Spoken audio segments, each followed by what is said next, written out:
I think I'm live. I'm pretty sure I'm live now. Welcome to Tracking Trends on Thursday with Kristen Mason Coreas. This is our first week of doing a market update on Thursday. And I am doing this because every Monday when I did it, I was talking about data from the week. Like we were just too far behind with the data that we were looking at.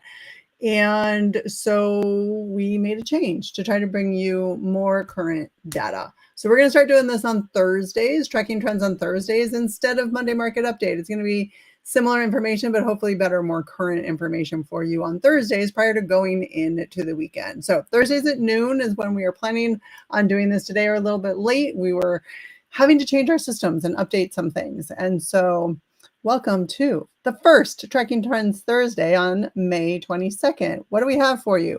We have the average interest rate as of today. So as of today, now this is looking back, but it is, again, more current than we used to be able to bring you. So as of today, the average 30-year fixed interest rate is 6.86, and that is up a touch from last week by 0.5%, but down, in fact, from where we were last year. And right around the monthly average, but also a little bit above where we have been in terms of the past year. So you may have heard me, if you watch me here, say that we are, some people, experts, people who know more than me, expect interest rates to come down at the end of this year. But right now, that's not where we are. Right now, we've come up. So we don't always do what the experts say we're going to do. So we do our best to predict, but you always have to be prepared for anything, especially in real estate. So again, average mortgage rates did tick up, but more inventory has kept purchase applications up. So that's the good news for buyers, is that there is more to choose from. In terms of what's happening in the economy, inflation and prices were actually better than expected, and retail sales basically flat. Because consumers have pulled back on spending due to pessimism about the economy and concerns about tariffs. Now, Gen Z and millennial owners claim that they are 27 to 42% more likely planning to sell in the next year. So there might be even more inventory coming to the market. That is a trend we've been seeing, is more inventory. And the people who are planning to sell, the reasons why they're planning to sell include a change in scenery, upsizing or downsizing, and getting cash out of their homes. What I am experiencing is a lot of the sellers are leaving our area. The sellers that I'm working with are retiring or moving out of the area for a better cost of living, moving to be closer to family. That is what I experience a lot, in particular this year. And this does track with what we just shared. Mortgage demand has increased for the second straight week, with purchase applications up 2% for the week, but 18% compared to last year. Again, interest rates were higher this time last year. So interest rates do certainly impact buyer activity.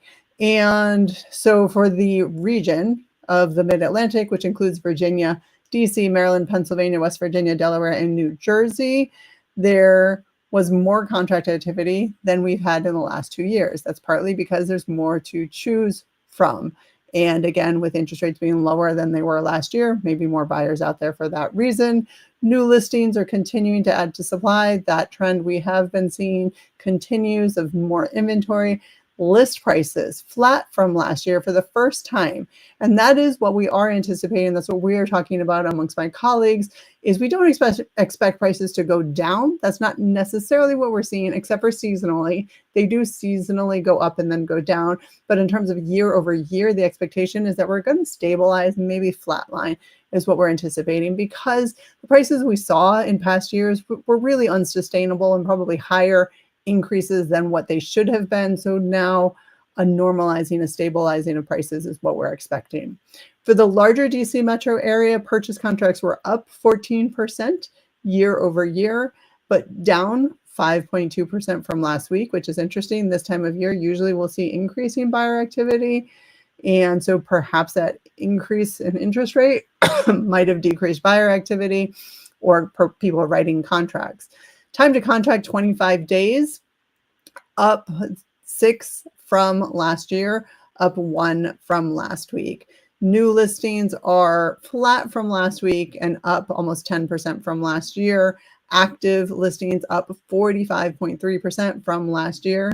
That's the trend we continue to see, and up 3.8% from last week. Median list price up 8% from last year. As I said, we're not really seeing prices come down year over year. Now, compared to last week, down 1.8%. So seasonally, we might already be seeing a decrease in prices, which would not surprise me. I think we might have peaked our price a little bit early this year.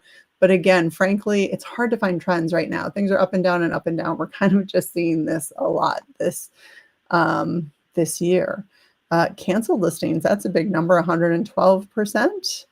And again, I don't usually look at these numbers. I just wonder how accurate that data is. And sometimes people take things off the market, put them back on, and play around with how they do listings. So I just feel like that data might be skewed.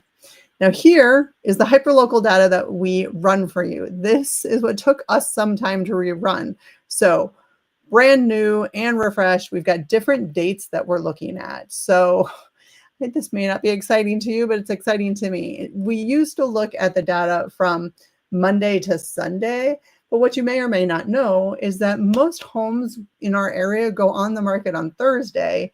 And then when do people write contracts? Over the weekend.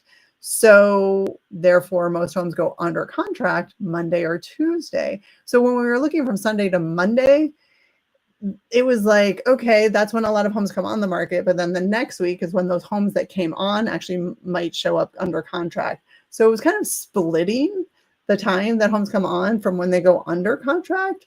So we now are running the data from Wednesday to Tuesday. And so it will still be very current for you. And also what that means is from Wednesday to Tuesday, what happens is new listings will come on the market Thursday and Friday usually.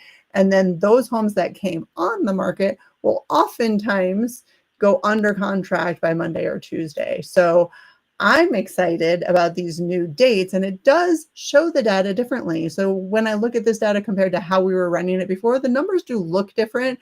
And it may be for that reason, because of when people are actually writing contracts. And so I'm giving you a glimpse here of the whole year of what it looked like when looking from Wednesday to Tuesday. And we're not going to look at it all because it's too much to look at right now. Call me if you want to look at all of this together with me. So we are going to focus on what happened compared to last week. So inventory was up week over week by 20%. And then year over year, almost 20%. That is what we have been seeing and what we're expecting. Contract activity. This is what the data I had been looking at. I was really concerned about contract activity, but here it does look not as concerning. So contract activity here was up a touch week over week, up just 2% week over week. And then compared to last year, up 7%. So looking back at the whole year here, this was the column that was giving me some concern. So we do see some weeks of the year where contracts were down a lot year over year, but not as bad as the data that I was looking at. So it's so interesting when you just change those dates, how the data looks differently. There's not as many weeks here, and the numbers are not as big of changes year over year. And again, you can see we're down and then basically flat and down, flat, down, down, up a touch, and then up 11%, and then up 28%, and then down, down, down. But just not as huge numbers as we were seeing. Now, the past 4 weeks were up year over year, not huge numbers, 1.66%, and then 10%, and then 20%, and then almost 8%. So the last few weeks look pretty good in terms of contract activity year over year. And so these numbers here, demand to supply ratio, the red and the yellow is when there's more. So the red means there were more homes that went under contract than came on the market that week. That's when the demand to supply ratio is red. And when it's yellow is when we're getting close to that, when we're in the 90 percentile of homes that went under contract compared to how many came on the market. So you can see early in the year we were there, And then we've basically been coming down from there. And so at 72% this past week, demand to supply ratio, 469 new contracts compared to 650 new listings. So a good chunk of homes left over compared to what came on the market. I've also added these columns for you. So the average closed price to original list price. Going back all year, you can see, especially in the beginning of the year, we were really at or above 100%, which is where we tend to be in our area, at or above 100%. And this past week, we were at 93%. So we might be seeing, as I said earlier, that stabilizing of prices, and or seasonally, right? Prices coming down perhaps a little bit from where they were at 100%. Average days on market. So higher earlier in the year. Again, this is our hyperlocal area, specifically for Arlington, Alexandria, Fairfax, and Falls Church. So this is why these numbers are a little bit different than the DC or regional numbers. So 20 average days on market last week compared to 18, 19, 15, 19. So, and then even sooner than that, some weeks before that. So that is your Tracking Trends Thursday for today, Thursday, May 22nd. Thank you for watching. If you ever want to talk about what's happening in the market with me directly, please call or text or schedule a time by clicking on the link below. My number is here, 571-210-1866, and I love to talk about this stuff. I'm happy to help you understand how it may impact your decisions. So thanks for watching, and I'll be back next Thursday around noon. Have a great weekend.